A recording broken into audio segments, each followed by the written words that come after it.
Everyone knows college football recruiting sites can be dubious here and there. It's basically a well known fact throughout the sports world, as they receive a lot of criticism. But I would say this criticism does not go far enough. Tens of thousands of people pay recruiting sites like On3, 24/7 Sports, or Rivals a monthly subscription of 10, 15, sometimes even $20 a month to learn more about their favorite players that their schools are recruiting and to try and view their school's upcoming recruiting class. Well, all those sites do is spin some story about a player that they have never even watched, trying to make it as clickbait as possible in order to convince people who are not currently subscribed to their model to subscribe. The biggest problem with these sites is they try to act like all-knowing individuals who will never stop watching high school football and rank the players based on only their skill. This is simply false. There have been many examples of how these recruiting sites just follow trends and don't actually evaluate the players really at all. The most notable of the players that the sites have done this with in recent memory is a current quarterback at Cal. You might recognize his name. His name is Jaren Sangapulatele. Jaren was originally a three-star quarterback committed to Cal and had been committed for years. Then, one day, a rumor started to spread about how there's a possibility that he would flip from Cal to Oregon.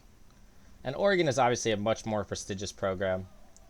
And when this flip eventually did come true, somehow he jumped hundreds of spots in their recruiting ranking from a relatively high 3-star to nearly a 5-star ranking. Football was not even in season at this point. There was no real major football events going on. And all of this was just simply based on the chance that he would commit to a more prestigious program. And every single recruiting site at the same time changed his ranking and bumped him up hundreds of spots. This activity is just dishonest to everyone that pays these sites for information, because it just makes the information less valuable and the information basically becomes a lie.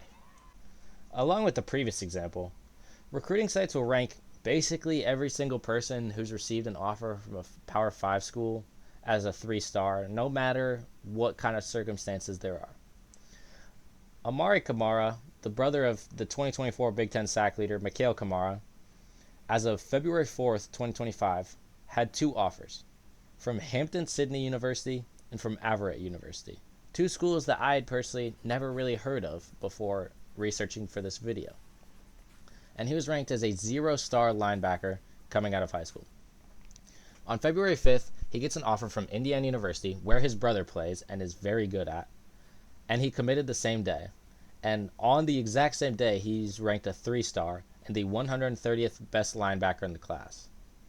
While it's possible that he is incredibly talented, and I personally wish him the best and to have a great career, it feels disingenuous for these sites to rank a player with circumstances such as Amari's as a 3-star among many other players who have been much more productive in high school and have been working equally as hard as Amari.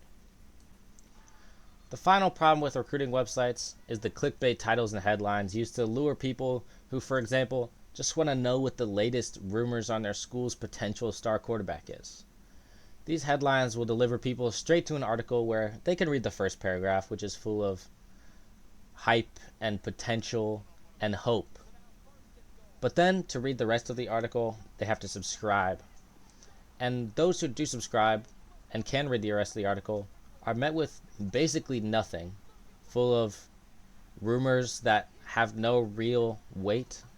And these tactics are really lazy, and I feel like more suited to a 2018 children's top 10 video where the title and thumbnail are so clickbait than people trying to run a legitimate business about college football. College football recruiting sites used to be great, a way for a regular person to see basic, broad view how their school compares to other schools around them. Today, it's just become a group of websites full of greed and promoting themselves, unwilling to take any risks and put themselves out there at all.